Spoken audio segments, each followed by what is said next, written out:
वर्षभरापूर्वी 5,000 रुपये उसने घेतलेले पैसे परत कधी देणार या कारणातून झालेल्या वादात एकाने तरुणास काठीने बेदम मारहाण केल्याची घटना घडली आहे आणि सदर मारहाणीचा प्रकार हा मंगळवार दिनांक 2 जुलै रोजी रात्री 10:15 वाजण्याच्या सुमारास घडला आणि या प्रकरणी जखमी रेवप्पा गेना जावीर वय वर्ष 32 राहणार सांगलीवाडी याने सांगली शहर पोलीस ठाण्यात फिर्याद दिली आणि त्याच्या फिर्यादीवरून पोलिसांनी मारहाण करणाऱ्या श्रीकांत तुकाराम वाघमोडे वय वर्ष 35 राहणार सांगलीवाडी याच्यावर गुन्हा दाखल केलेला आहे आणि याबाबत अधिक माहिती अशी की जखमी रेवप्पा जावीर हा सांगलीवाडी येथील काजू फॅक्टरीजवळ आपल्या कुटुंबियांसह राहतो।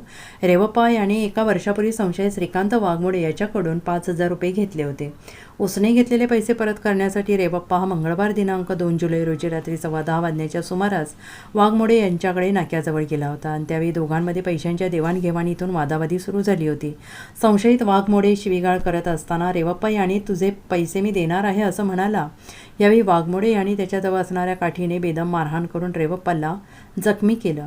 घडलेल्या या घटनेनंतर रेवप्पा यांनी सांगली शहर पोलीस ठाण्यात फिर्याद दिली आणि त्याच्या फिर्यादीवरून पोलिसांनी मारहाण करणाऱ्या श्रीकांत वाघमोडे याच्या विरोधात गुन्हा दाखल केलेला आहे। Bureau report SBN Marathi Sangli.